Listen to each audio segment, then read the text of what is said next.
¿Qué tal, amigas y amigos? Mucha paz en su camino al día de hoy. Em, Nos han preguntado respecto de los niños. Si un niño quiere decir, o la existencia de un niño quiere decir que hay un espíritu niño en él.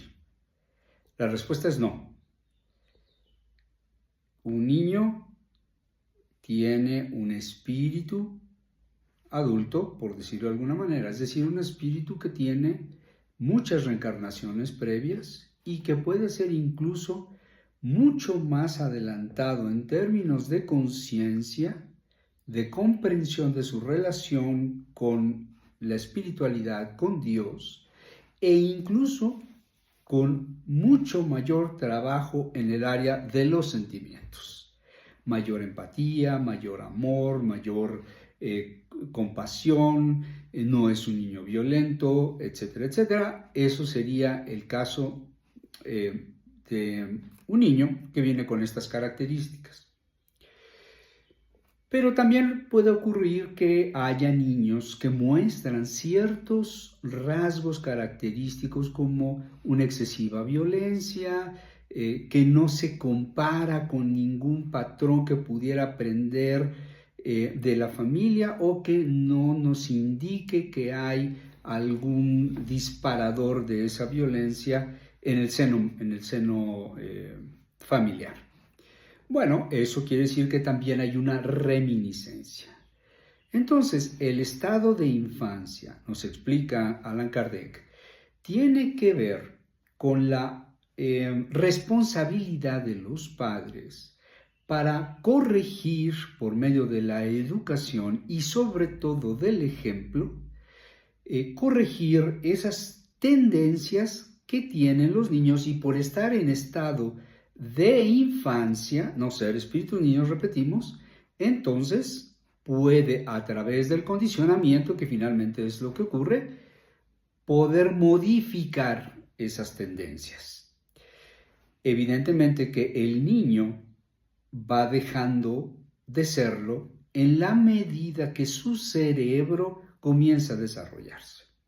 Cuando el cerebro comienza a desarrollarse, entonces lo que ocurre es que el espíritu encarnado comienza a tener mayor facultades para expresarse en lo que es. Por lo tanto, cuando estemos en la preadolescencia, en la adolescencia, ya el espíritu se muestra tal cual es, con todas sus características psicológicas, con toda su continuidad psicológica, como ha venido siendo en reencarnaciones pasadas. Y ahí podemos ver cómo hay frases populares que dicen, bueno, este niño llegando a la adolescencia fue totalmente lo contrario, o en todos los sentidos, o más inteligente, más amoroso, o todo lo contrario. Bueno, ¿qué es lo que ocurre?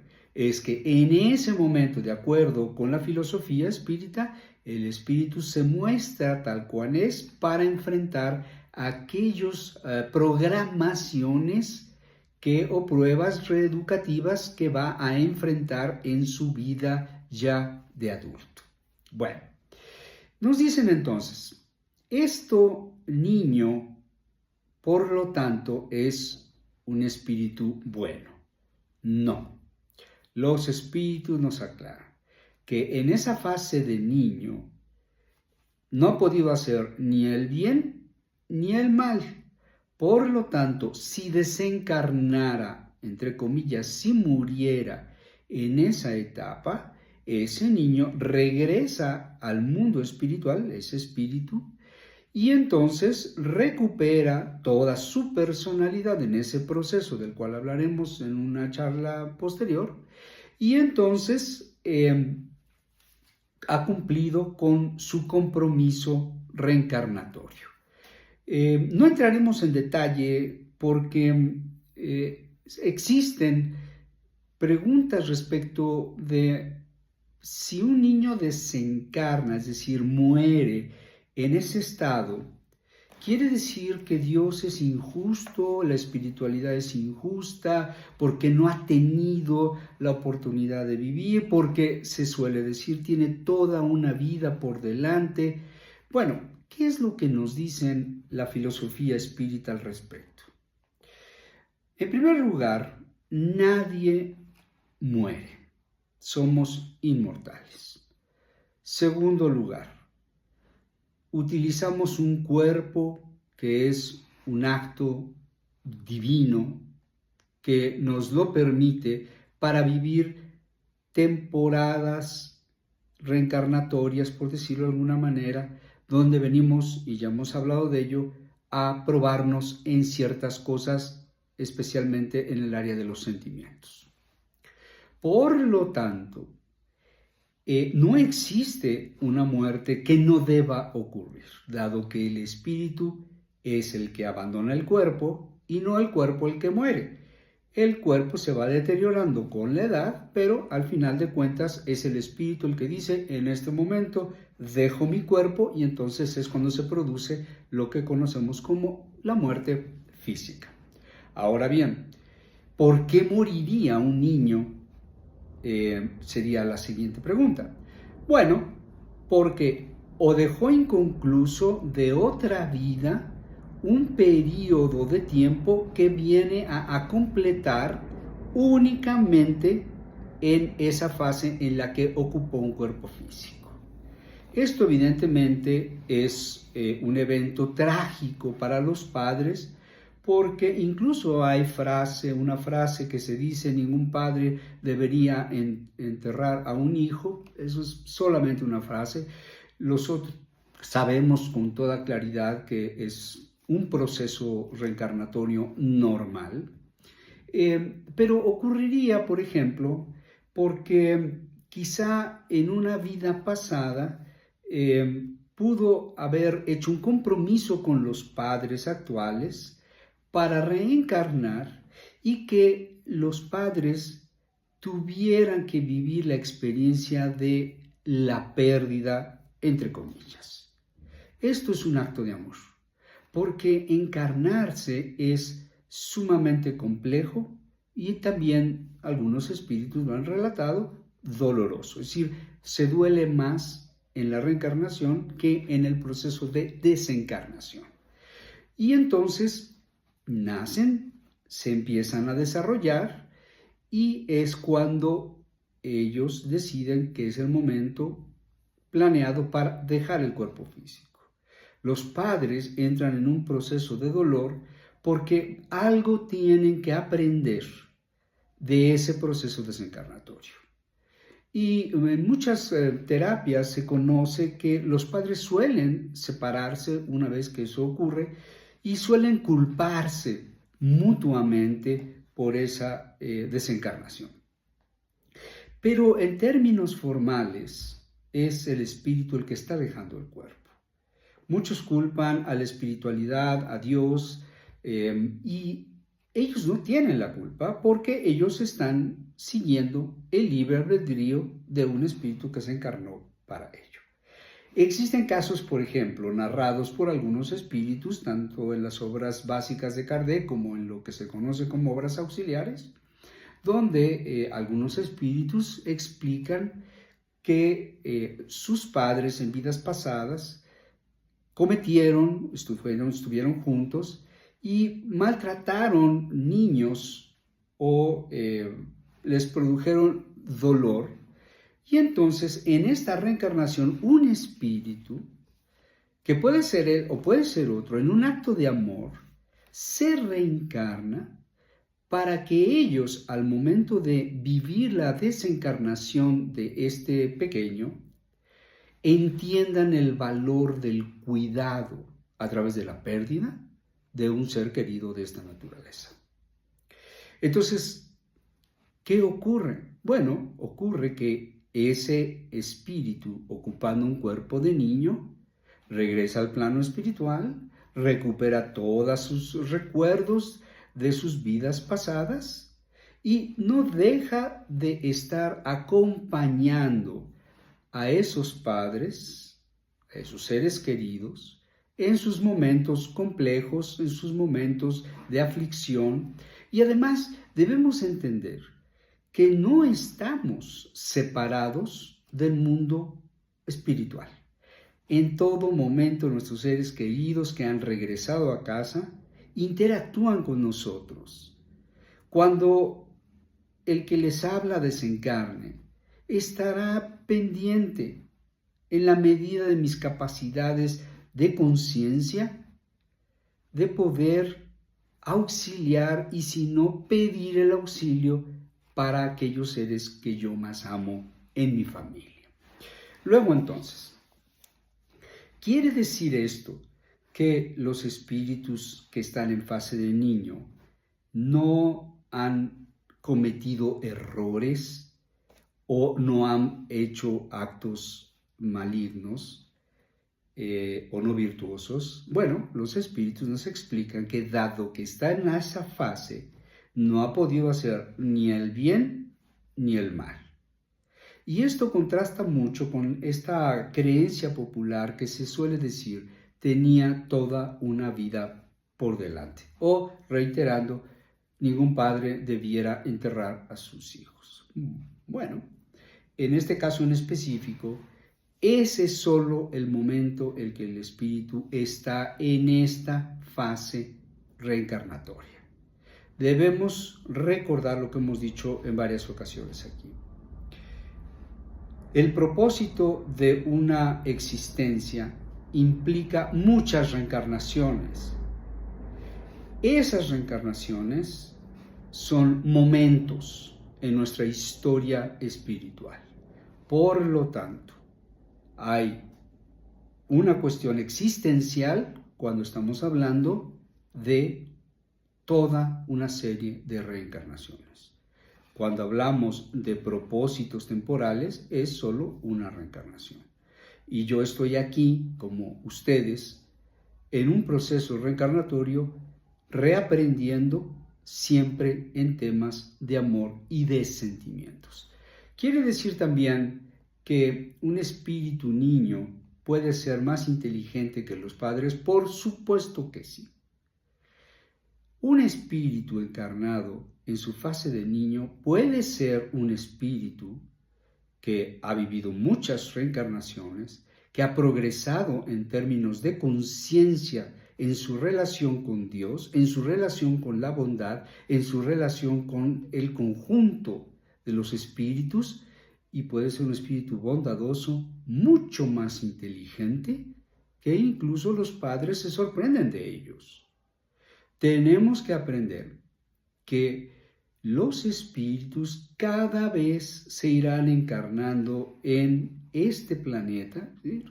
Porque necesita de mucho auxilio y estos espíritus son mucho más adelantados. No hay ningún espíritu que se reencarne en una familia que no tenga un vínculo en el pasado con ella. Y dos, sin antes convivir, incluso sin que o antes de que la madre se embarace.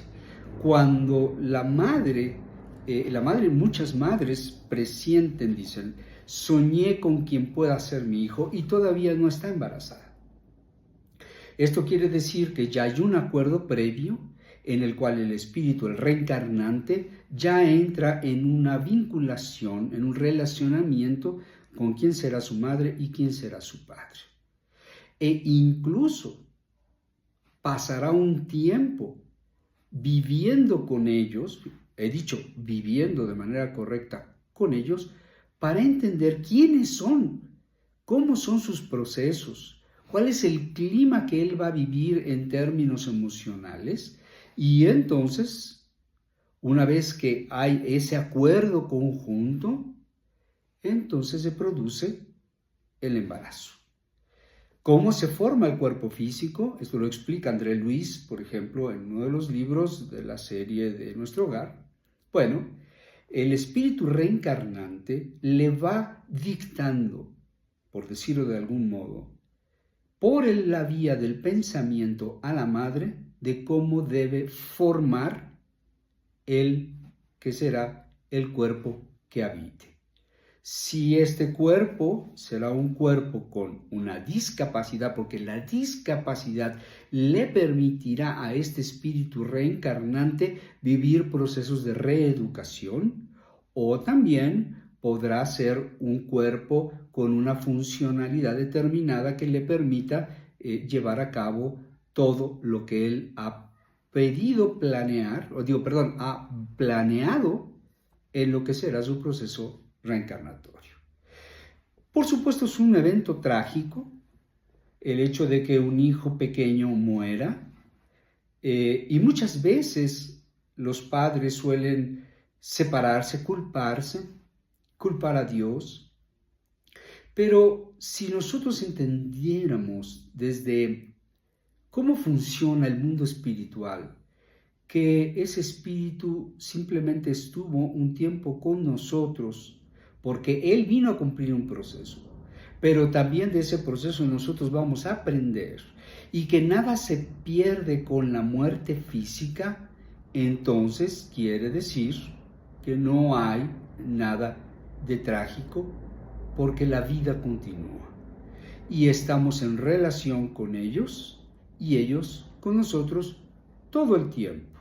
Entonces imaginen ustedes que pensáramos como algunas religiones lo plantean, con mucho respeto, de que solamente vivimos una vez.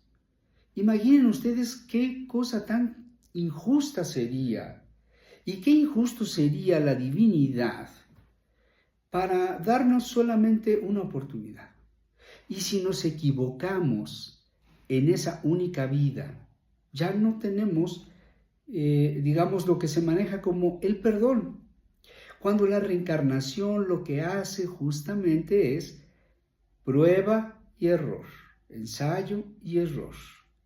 Y eso, digamos, los errores van a ir teniendo consecuencias en la medida que haya mucho más conocimiento de cómo hacemos las cosas.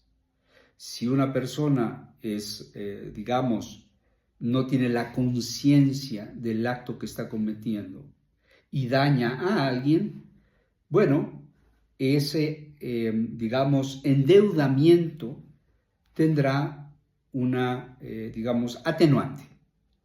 Pero si una persona es totalmente consciente del daño que causa, entonces la ley del karma o la causa y el efecto tendrá consecuencias mayores. ¿Por qué nacemos niños o en fase de niños? Bueno, los espíritus nos explican en el libro, los espíritus, que existen dos cosas esenciales. El hecho de ver a un ser pequeño le da ternura a los padres y puede reencarnarse en él. Quizá alguien al que nosotros en una vida pasada dañamos y venimos a resolver ese conflicto en esta reencarnación. Muchas veces hay padres o madres que no reconocen que tienen sentimientos de aversión hacia sus hijos y viceversa. Pero esto se explica por eso, porque uno identifica en el momento del sueño a ese espíritu reencarnado en nuestro hijo, en alguien o que nosotros lastimamos o nos lastimó en una vida pasada. Por eso hay este velo de olvido que estaremos comentando muchas veces en estas charlas. Entonces nos permite resolver en amor, porque es una figura vulnerable que podemos abrazar, que depende de nosotros en esos meses o en ese periodo. Y entonces podemos incluso ayudarles a contenerse, eso lo dice perfectamente la psicología. Le ponemos límites, él nos los pide, él o ella, y entonces así es como vamos modificando ciertas inclinaciones que pueda tener, y que en esa fase de aprendizaje nosotros podamos auxiliarlos. Una vez que llega la adolescencia, ese espíritu se muestra tal cual es. Entonces, esa es la fase del niño. Morir en esa circunstancia o en esa etapa suele ser muy doloroso para los padres, como he dicho. Sin embargo, suponiendo que la vida solamente se vive una vez, por supuesto que sería una tragedia. Pero si entendemos que ese espíritu estuvo con nosotros por amor, por un tiempo, porque Él vino a concluir una cosa y vino a ayudarnos a entender otras, y que sigue viviendo, entonces no hay nada de tragedia. Nadie quiere decir, o nadie podría decir, que uno pudiera no vivir una fase de duelo. Pero eso es la naturaleza de aquellas muertes en la infancia, en la tragedia, que los padres identifican así. Como es el caso reciente que hemos vivido o nos hemos enterado en Texas, donde muchos niños en un campamento, producto de una inundación, desencarnaron todos ellos. La gran pregunta que se hace es: ¿qué dolor tan terrible debieron haber tenido esos niños en ese proceso desencarnatorio? Cuidado, porque lo que nos explica la espiritualidad es que nadie tiene sufrimiento. Cuando nosotros desencarnamos, incluso en el proceso de la desencarnación, ya hubo una intervención de los espíritus encargados de ello que nos liberan del sufrimiento. Eso es simplemente una reacción natural de la persona, el pensar, el imaginar que hubo dolor. Nadie muere en dolor. El espíritu es separado mucho antes y todas las conexiones del cuerpo físico se interrumpen de tal suerte que el espíritu no siente esa muerte que nosotros imaginamos que es dolorosa, y que sí, efectivamente, nosotros por imaginarla, por pensarla, lo creemos así y se vuelve un conflicto mucho más doloroso. Entonces veamos cómo la filosofía espírita nos va poniendo en lugar, en el foco de que muchas cosas solamente se manejan como creencias. Entiendo que es un tema complejo, pero por favor, escríbanos a nuestras redes sociales si tienen mucho más dudas. Consejo Espírita de México @gmail.com, o pueden dejar sus comentarios aquí o en Facebook buscándonos exactamente igual, tanto en nuestra página de internet, ahí es consejoespiritademexico.org. Pueden ustedes ver muchas conferencias, pueden bajar y descargar libros de manera gratuita o comprarlos en línea, y también pueden seguirnos en nuestro canal de YouTube, donde hay muchos cursos sobre mediumnidad, sobre temas como los que estamos platicando. Entonces, les agradezco mucho su tiempo y espero que esta charla tenga el efecto para aquellos padres que están viviendo momentos complejos como este, puedan entenderlo. Y se me olvida otra cosa. Preguntaron qué pasa cuando un niño nace con una discapacidad. Ese espíritu ha elegido una discapacidad para reeducarse y resolver cosas del pasado. ¿Quiere decir que los padres son culpables de ello? A veces se culpa a las madres injustamente de ello. Es el espíritu el que planea cómo debe ser su cuerpo. Y la discapacidad es un acto de amor. Los padres saben que ese hijo vendrá con una discapacidad, lo han aceptado con amor para conducirlos y ayudarlos. A veces hay padres que rompen su compromiso reencarnatorio con la espiritualidad superior amorosa y abandonan a sus hijos, o uno de ellos, un padre, deja el seno familiar por ello. Pero siempre el amor está acompañando a ese espíritu que está totalmente en conciencia de que vive una discapacidad para superar un tema de sus vidas pasadas. No dejen de escribirnos, que estos temas los construimos juntos. Que tengan una semana llena de experiencias gozosas y de mucha paz, cualquiera que sea su creencia.